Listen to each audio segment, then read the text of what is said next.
I wasn't able to kind of make decisions and stand by them. I had a really deep sense of sort of imposter syndrome. My confidence sort of plummeted. I was kind of questioning myself, things that I was doing. Because the moment I was like, no, I'm not going on payroll, I need to invoice. They were like, oh, and let's add, I had my child at 16. So I was more like, no, I can't do that. They're like, child, why is everything wrong with you? You're holding a baby and holding an invoice. And I spent the money on the offices, and we were getting it all kitted out, and we had a launch and everything, and literally within 4 weeks the turnover plummeted. And I kept thinking next month it'll be better, and started ploughing in money to keep the business going, to keep the staff on. I didn't really have that much money. I had my savings, but I don't come from a family of privilege.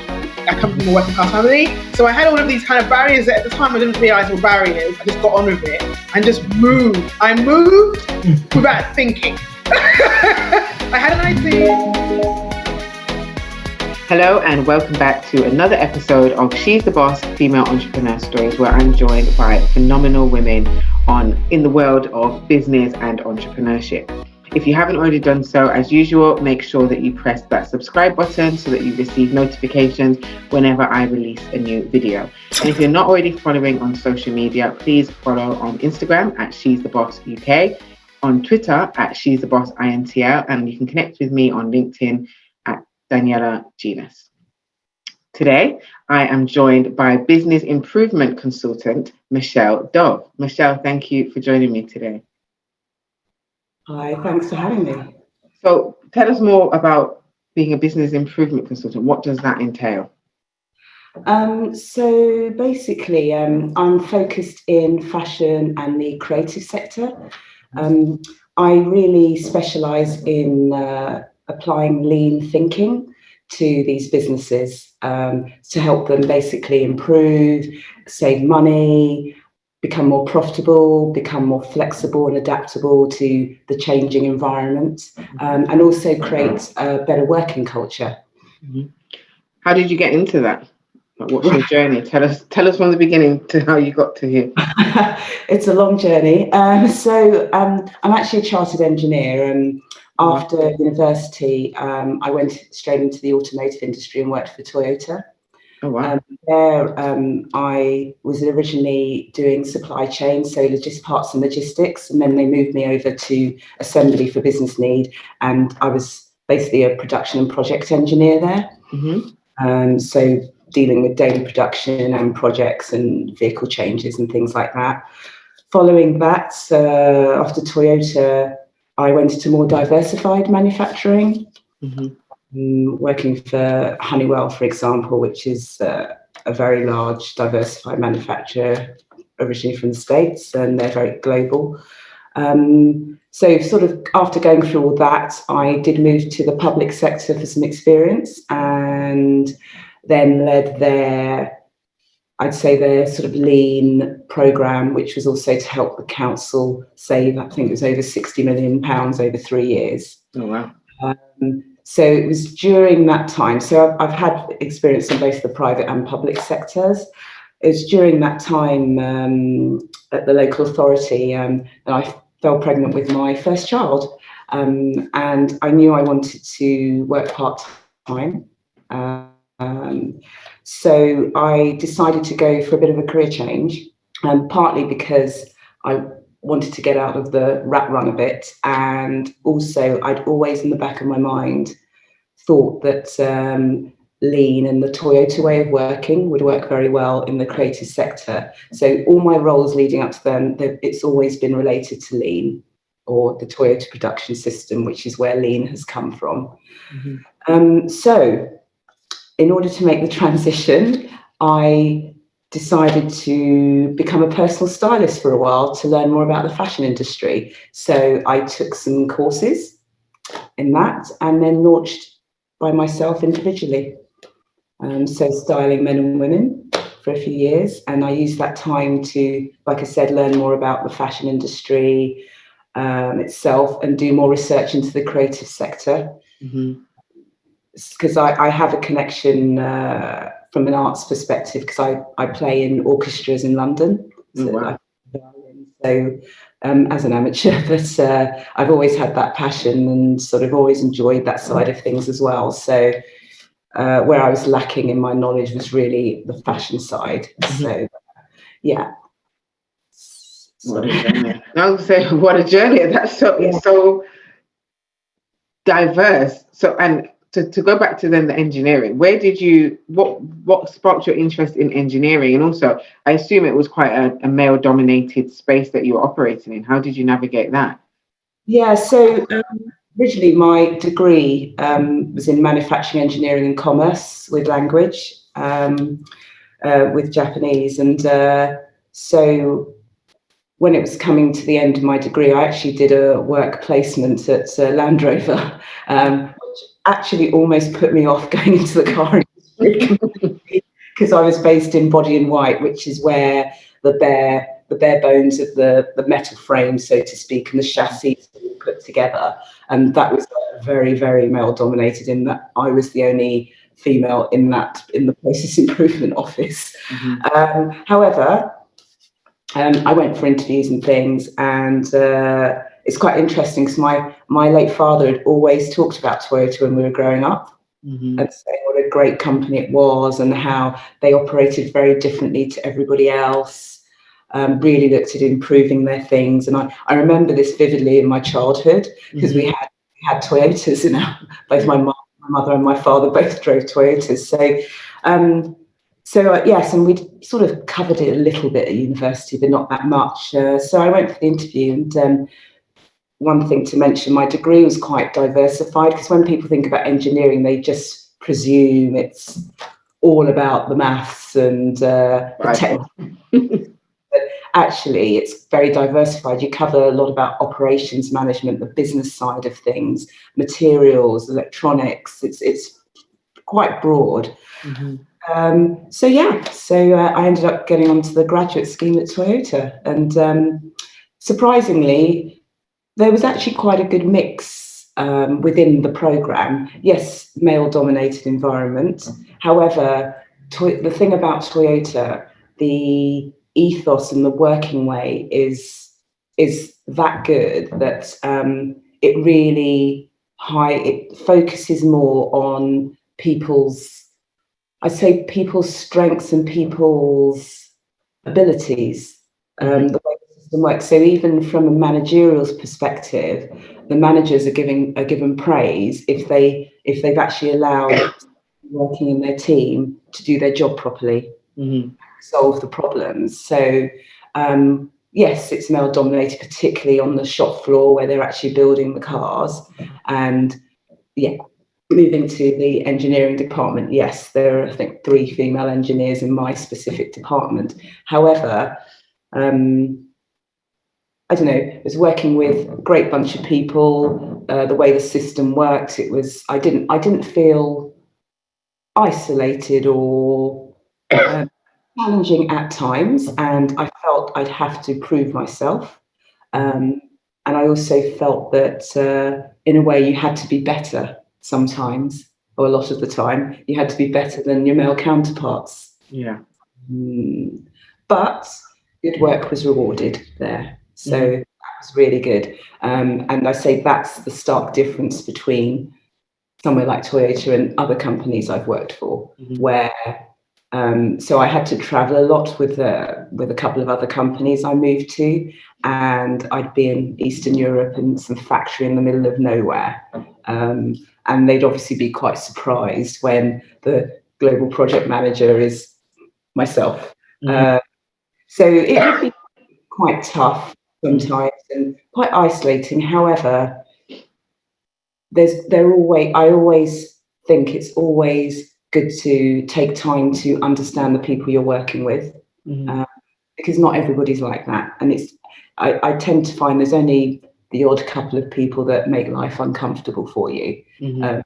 Sometimes they're very senior, which is more difficult, but more often than not, you can almost find people to work with and build confidence and trust with them. So and a personal question: did your dad see you go to work for Toyota? No, unfortunately, he passed away whilst I was at university. So yeah, so it's sad, but then at the same time, I think, oh, he would have been really proud. Yeah, wherever he is, he will see. I just wanted to know if you was able to, I suppose, see him see, but wherever he is, he will be seeing. And I think that's beautiful. I think it's such a beautiful story that you spoke about it with him, and then you went on and worked there. So that's amazing. So you mentioned that you did some styling courses, etc. Where did that interest come from? Was that something that, because it just seems like such a stark contrast. So was it something that was just simmering for a while, or did you just wake up and say, actually, this looks like a fun thing to do? Yeah, it's quite my husband, and he suggested it. And at first, I was a bit really, but then I thought, oh, actually, let's give this a go. And I sort of started taking courses before I actually had my child, and I was quite surprised to find that it was more technical than I expected, because I guess I was blinded to it, like a lot of people, just presuming, oh, it's like just dressing up and making people look pretty, but there's actually a lot more to it. Yeah. And so I kind of liked I found a technical aspect to it, in that about balancing people's body shapes, which is a bit like maths, understanding the characteristics of colour, and how fabric material changes that. And also the added thing was helping people. Came across a few people who had managed, luckily enough, to get through cancer, and so were looking to just feel better about themselves, and helping people with things like that was really rewarding. Like I said, so yes, it was a bit of a change, and I wanted a change, to be honest, and just time to settle down and look after my youngest at the time. And like I said, it was a prime opportunity really to learn more about the fashion industry, because I'd always had this thing in the back of my mind, just, oh, lean, the toilet way really work for the arts. There's a whole creative aspect about it, looking to improving all the time. Continuous improvement is the fundamental of lean. So, yeah. Well, that leads nicely on to the next question. So for those who don't know about the lean principle, can you please share just a quick overview of what the fundamentals are for those that are watching and listening? So lean is, in principle, it's a methodology and a philosophy, and it's based on continuous improvement. It's centered a lot around people, and people are at the heart of it. And it's all about improving your business so that you can become more profitable, save your costs, become more adaptable to change, be more flexible. And for the companies that have a lot of staff or some staff, creating a better work-life balance for people, because they feel that they're more involved, getting more job satisfaction, sorry, is what I meant to say. Better job satisfaction from being more involved in what they're doing. There are principles that come with that. Things like, for example, focusing on the customer. There is actually an overall model that you can use and look at, which basically at the bottom, it's like a house. And at the bottom, you have the foundations, which principally involve things like standardization. That includes things like your health and safety, visual control, things like that. And then you have the two pillars, which on one pillar is about building in quality, so thinking about quality, and on the other side is about mistake proofing. And then in the roof is where you have the goals and the outcomes. So a lot of people now just have the customer up there. But actually, if you go back to Toyota's original philosophy, there were 3 goals for the customer, which is about getting the right product at the right price at the right time, product or service. For the company, being profitable. and then for the employees, and that was about job satisfaction. And so that's what I always go back to. And then in the middle of the model, you have the employees and people. And that's how you do improvements. Some people may have heard of Kaizen, which is about continuous improvement. All the employees, involving them from whatever level they are, because at the end of the day, it's the people at the forefront that understand what's really going on. So another model you see with Toyota is the inverted triangle. So at the top, you'd normally have like your CEO or your MD, and then at the bottom, you'd have your frontline staff. Well, with Toyota, that's turned around. So the frontline staff at the top, and then your senior management are the ones supporting them so that they are able to do their job, resolve the problems, and do the best for the company. And actually, that was a great explanation. Actually, I was and better than I could have ever done. Thinking of it from how you've been working and using it with creative businesses, etc. What have been some of the kind of biggest success stories that you've seen where you've worked with an organization or company to implement the kind of lean principles? I would say I think the first thing would be getting the mix of levels. So for, say, like a small, medium enterprise, principally, that I've worked with, as an example. So somebody who I'd say was a machinist, getting to sit in a room with their director at other levels and having their voice heard was great. And then from the other flip side of that, the director, for example, actually thinking, oh my goodness, why didn't I come to you before? To solve all these issues. So first of all, understanding it's cliche, but understanding what teamwork really is. Yeah. It's not just about working with the person next to you. On the other hand, a big thing about lean is about the thinking way. And it's a fundamental change in the way organizations and people normally think, away from the old kind of dictatorial style. So getting people to think differently, and when you see that light bulb moment, that's cliched again, but when someone really gets it, that's rewarding as well. And you just think, right, now you've got it, the world's your oyster. Because I always go into organizations with the view that I should be out of a job. And if I've done my job properly, they shouldn't need to keep calling me back. Yeah. No, I love Yeah. So it's transfer. Yeah.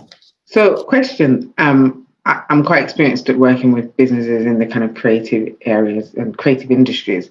And one of the things that I'm quite well aware of is a lot of the time there is resistance to change, and there's resistance to order. An organization, not for all, but many of those that I've encountered have. When you first started the business, how hard was it for you to try and I suppose engage with the creative industry and get them to understand how something that's quite a formal way of doing things can be kind of implemented effectively in a very creative and more free-flowing environment? You're absolutely but having said that, even going back into being an industry or the local authority, there's always been resistance to change. I think it's human nature in a way.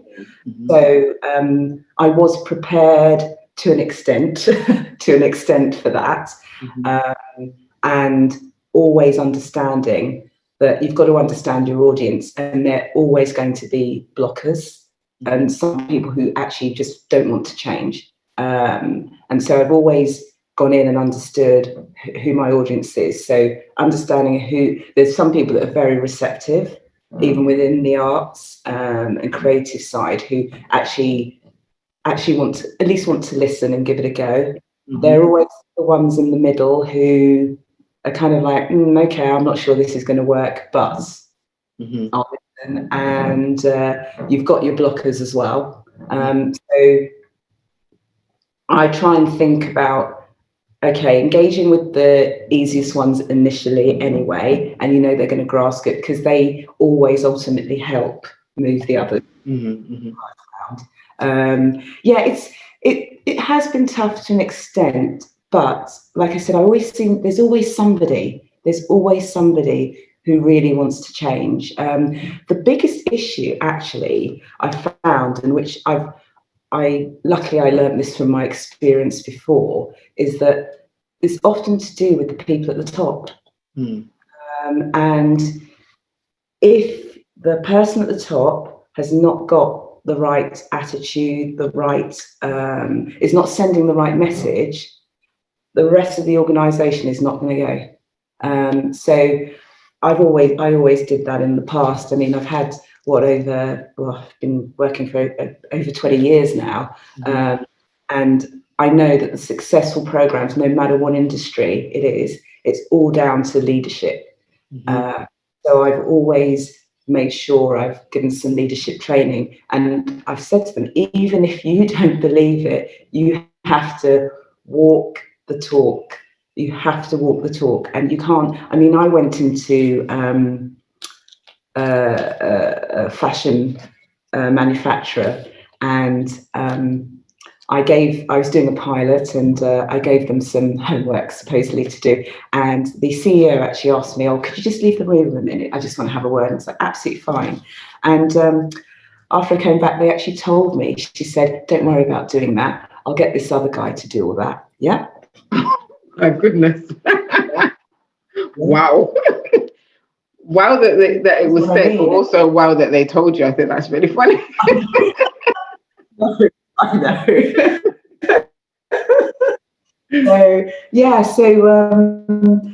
So you have, leadership is so important. So I always sort of take a lot from when I meet them to think how I'm going to go about this. And I think my having some connection to the arts and a bit of sort of having done styling helps soften the blow a bit about me. And I always try and say, lean is actually more free. Yes, you need to put some standardization in, because the point is, if you don't standardize, how can you improve? Because you don't know where you're coming from. And then once you make an improvement, if you don't do some level of standardization, it's not going to last. So it's getting those sorts of messages across, and just taking the time and understanding why people are more resistant. And what I've found a lot of the time, that people are a bit scared and they're worried about the extra time they're going to have to take to do this. So understanding that, and then also getting them to understand what their need is and why they might need to change behaviour, because the world's changing so much at the moment, so you need to be able to be more flexible. Well, again, you keep giving me these wonderful segues into my next question. The world is changing a lot, and one of the kind of key things that I've been kind of hearing and reading about over the last couple of weeks is the kind of issue around a lot of the arts spaces not necessarily getting the support and the funding needed to make it through this kind of COVID pandemic. How has that impacted, if it has impacted what you're doing, and also how you're working with organizations that are I suppose, suffering or struggling in this time? Yeah, so it has impacted my work, because actually the conversations I'm having, for example, with theatre, as an example, now they've stopped, because for them they feel, what's the point? They've got a bigger issue, which I totally get, and I think it's actually appalling that there is no support for them. I think it's a really undervalued sector, and there isn't the realization of the impact, actually the positive impact it has on our lives. Well, here's the thing, though. I kind of disagree. I think that they're aware of it. They just don't care. Did you see there was I think it was like an print ad that I saw the other day. It's going around on social media, and it's got a ballerina, and it says something about she doesn't know it, but her next job could be in tech. And I'm like, they don't want us to be creative. They want to suppress that so that we can all be robots and sit and do typing on computers and all of that kind of boring stuff that is great for the people that like it. But if you're creative, why do I want to go from being a ballerina to being a software developer? It doesn't make any sense. So yeah, I agree with you. I think it's a travesty, but I think it's intentional, because if I can go to a restaurant and sit and socially distance, why can't I do that in a theatre? In fact, it's actually easier to do it in a theatre because you've got set, rigid seating. Sorry, I get quite passionate about that. It's annoying me. You're absolutely right. I thought those adverts are absolutely unbelievable. And I think it's quite disgusting, actually. And you're absolutely right. It's the same with, so people can sit on a packed aeroplane with masks on like sardines, but you can't go and sit in the theatre or a concert hall and watch people dance. It's outrageous. Even from a music perspective, sorry, they're soaring outside. Great timing. From a music perspective, I know some musicians who started, they found some people that had really large gardens who would host concerts outdoors. Yeah. Nice social distance, but there's been a stop's been put to that now. Yeah, because you can't meet up in back gardens anymore. No. But some had found a way through. Actually, if you do a concert in a church, yes. Go to a church as musicians. You seem to be able to do that at the moment. But I think you're absolutely right. Actually, it is intentional, and it's just I'm speechless really about it all and the impact, and they're not thinking at all what these people are going to do. Yeah, I think it's a difficult thing. I've been having a few conversations with people this week specifically, and it's this fine line. On one hand, obviously, I don't want people to die. I don't want to die. I don't want any of my family or friends to die. But we cannot sustain this way of living, because actually what is killing more people than COVID at the moment, it's suicide. There's a reason for that. And actually, I don't want to commit suicide or anything, but that period where we were not allowed out of the house for an extended period broke me. Like, I was like, I cannot take this anymore. I'm fed up. I was ready to riot in the streets. And actually, if I get COVID, then I'm just going to get it, because I'd rather just do that than be trapped in a prison in my house. And I love my house, but I don't want to be here every day. And I heard on the radio a couple of days ago somebody talking about the nightclub sector and the fact that so many nightclubs are going to have to close because obviously they're not allowed to open, and even if they could, they have to close by 10 or 9 depending on the area. So what's going to happen when this is all over? There's going to be no nightclubs. Now, I don't go, it's funny, I said to my friend last night, I'm sure in the whole of 2019 I didn't go to a nightclub even once, but the option was there. And right now I want to go to a nightclub every weekend and I cannot. And I'm just like, well, what is going to happen? Because the first thing I'm going to want to do when this is over, go to a nightclub, go to see a play, go to watch a dance production, go to a concert, all of the things that I took for granted before and kind of put off, all the things that I'm going to want to do.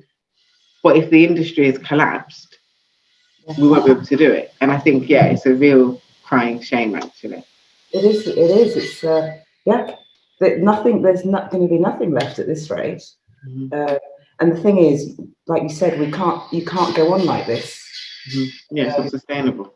It's not sustainable. The thing is, though, they will get better at treating COVID. They will, and that is the case. But I don't think it's going to go anywhere. I don't think it's going anywhere. I think it's here to stay for a while. So we have to learn to live with it. And hiding away in the house, I just don't think is a logical way. No, exactly. So something's got to be done. One thing that I have seen with my limited kind of reach, but in some of the networks that I'm in, particularly the women-focused networks, and that sounds sexist, but I'm not in any men one, is that fashion seems to, however, have been really, not necessarily unaffected, but I know that I've been buying clothes regardless. I know that a lot of my friends have. How do you think that it's going to impact the fashion sector? That's a very big question. So there's been a change for the fashion sector. Obviously, there's been a change in what people are purchasing. Mm-hmm. Which has affected some brands, and also shoe brands. I was talking to an independent shoe designer the other day, and she was saying, well, the sales for trainers and flats has gone through the roof, but nobody's buying heels. Example. So yeah, so she's thinking about sort of changing all of that. But the fashion industry has got sort of this change with COVID, the sustainability, the whole sustainability rush, environmental rush, and then the whole supply chain issues that have been brought out by companies like Boohoo. Now, they're all kind of linked. They are all linked. What I'm finding is interesting, and it's very typical of the fashion industry, is that it's very reactionary. It's very quick to sort of firefight and, oh, we've all got to be sustainable now. And what I've been talking to people about is it's great that you want to be sustainable, but in order to do that, you have to ensure that your company is set up for the change. And so your processes have to be in place. And so if you are not adapting your business properly, you are never really going to be sustainable, and you're not going to be able to sustain being sustainable. And this is what I'm trying to bring home to people. You know, it's all very much, oh yeah. Because I talked to a couture dress designer, and then somebody else who makes Christmas decorations, and they were dealing with a high-end department store, and they were saying to me, for them it felt like it was all about paperwork and just filling in paperwork. Whether they actually were sustainable was questionable, but they just had to fill in paperwork to say that they were that way inclined. The problem that these people have is that consumers are changing, and consumers are changing what they want. You know, they want protection, they want assurance, they want to be safe, they're beginning more now to want to understand that, okay, where are my products coming from? I was talking to a gentleman the other day who's involved in a project in Turkey where they were talking about, so they get a lot of cotton from there, and whilst the material's been certified as, you know, organic cotton, it's actually produced by forced labour. And, you know, they say that's complete conflict, you know. Yeah, so it's organic, but we're just going to slave drive the people to make it. Okay. Exactly. Yeah, so they're working on this program to change all that and stop all that, and they're trying to get it's like some jeans brands are involved in it. I think it's Moody Jeans are involved in it, so that they can say, actually, we know, you know, it's been produced properly, and you know, all the workers are safe and all of this stuff. But yeah, so the problem in the fashion industry, it's okay still to not really understand your supply chain so well. That's third tier, fourth tier. You know, our first tier supplier has assured us this, that. Not looking down the line. If any other industry, going back to the car industry, that's not okay. So, you know, you should understand your supply chain, and there are ways to do that, and it's the way you set up your relationship with your supplier. And they should be held more accountable for it.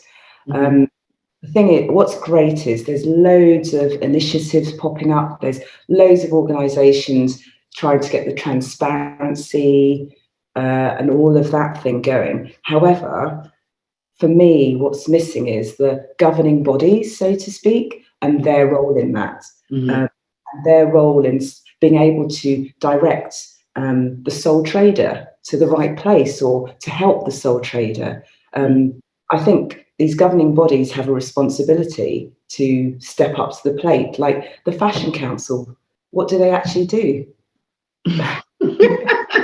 Where's the regulation? Yeah, where's the regulation? No, there needs to be more regulation. I think a lot of the brands would like it, actually, if there was something that they could see, okay, this is what we should be working to. So, you know, going back to what I do, Lean's all about getting that sort of stuff in, you know, helping people so they can understand what they need to do.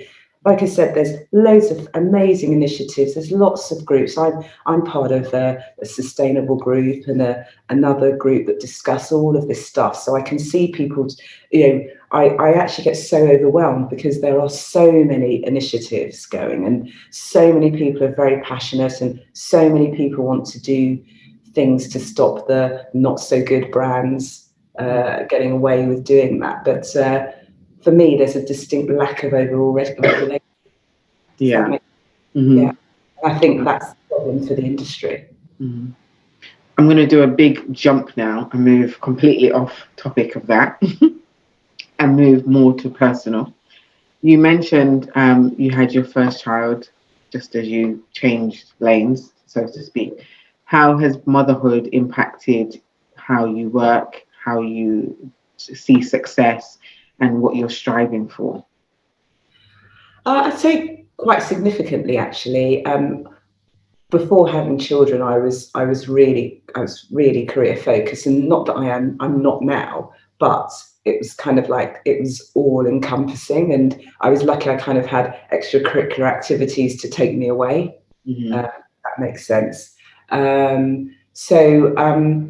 What I've loved about having children is it's just made me value life more in a way, care about things more and care about the environment more. It's directed, in terms of changing my direction. So I probably wouldn't have necessarily been part of some sustainable groups and all this and that necessarily. I probably would have just read about it to keep up with it along with my career. But now I'm like, no, I need to be part of this. It's all, the environmental issues, it all affects my children's future. And also about my work-life balance as well. I very much want to be there for my children. So working for myself, because at one point I did think, actually, should I go back into the corporate world? But no, actually, I really like working for myself. I've got to meet so many amazing people through it. And I can also be there for my children and support them and be a good role model for them as well. I think that's really important. I really do. Who are your role models? My role models? Well, my parents, first and foremost, because I think they were living in the UK at a time. They're both originally from Africa and living in the UK at a time when things weren't easy being a Black person, especially the roles that they were doing and the jobs that they had. And so just seeing how they conducted themselves and the lessons they taught myself and my sibling going along in life. So I say first and foremost, they are. And then I'm just trying to think who else actually. Like many, I do like Michelle Obama. I really do. I do like her. I think she's a fantastic role model. And I'd say that stands out for me, really. Yeah, fabulous. So, last two questions. First of the two, 3 pieces of advice that you would give to a woman who's sitting at home, she's watching, she's listening, she's started her business or she's about to start her business. What advice would you give to her? Firstly, I'd say trust your instinct. Secondly, I'd say stay true to yourself. And third, I'd say keep going and don't give up, no matter how hard things seem. I love that. My motto is think big, take action, keep pushing. And the keep pushing bit is for that reason. I think resilience, dedication, determination, and I suppose steely focus on the end goal is really important, and not giving up because you're facing obstacles. So I second that. Great advice. She's the Boss recommends. So I ask every week for my interview participants to recommend a book, a podcast, or some other resource that they want to share with our audience that's had an impact on their life. So what do you want to recommend? It's called Blink, The Power of Thinking Without Thinking by Malcolm Gladwell. I was just speaking to somebody about this the other day. I've had it on my shelf for ages and I haven't read it, but I love Malcolm Gladwell. It's so good. Part of the reason why I always think about it kind of links to my trust your instincts, because it covers all that sort of thing. So it's brilliant. It must be a sign, because that's the second time in a week. So I'm definitely going to go and have a look. I read The Outliers and absolutely loved that. That book completely changed me as a person, as a mother. I was like, right, what do I need to do based on what he said? I really loved it. And I do have Blink and I have The Tipping Point, but I haven't read either of them. My bookshelf is just so full of books that I want to read and I just haven't found the time. But I definitely will take your recommendation and have a look at Blink. So thank you for that. If people want to find out more about you, what platforms can they find you on? How do they connect? So I do have a website, www.michelledove.co.uk, which is really about my business. I'm not the best at social media.